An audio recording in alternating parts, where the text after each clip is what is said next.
Del Rain Balaro from Batch 4. So, yung topic naman po natin today in September 1, ano ang pananampalataya ng mga ligtas, our saving faith. At ang scripture po natin today ay matatagpuan sa Ephesians 2, verse 8 to 9. So, basahin po muna natin at first, syempre, yung konsepto ng saving faith. So, saving faith is the wholehearted trust in Jesus Christ as a living and risen Savior for the forgiveness of sins and eternal life with God.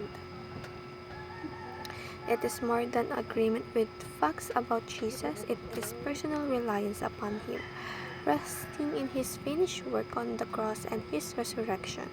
Saving faith is a gift of God's grace, produced by the Holy Spirit through the Word, and it unites us to Christ. So, ang ibig sabihin daw po ng saving faith is the wholehearted trust in Jesus Christ as a living and risen Savior for the forgiveness of sin and eternal life with God.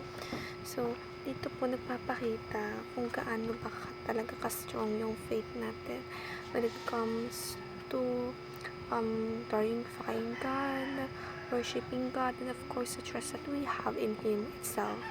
So dito, hindi naman tayo maliligtas ng ating Panginoong Diyos kung tayo mismo bilang tao ay hindi naniniwala sa Kanya, hindi nananampalataya sa Panginoon, and of course, hindi tayo naniniwala na kaya tayong isave at kaya niya tayong protektahan.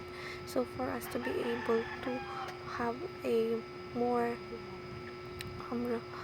deep relationship with Him, we should know as well the roots and causes, kung ano nga ba yung background ng ating Panginoon Diyos, and ano nga ba yung mga bagay na kailangan natin alamin kung paano at kung anong paraan niya gusto natin siyang mahalin. And of course, it is very common for us to know na one of the basic na pag-worship natin Panginoon ay mag-church, di ba?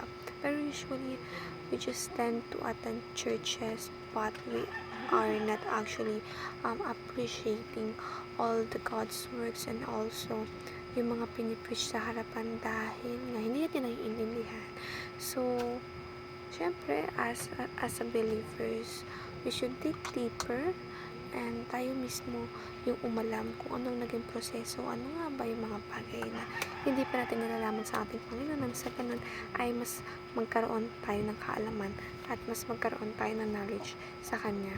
So, that's all everyone. Thank you so much for listening and have a great day and for tomorrow. Bye-bye.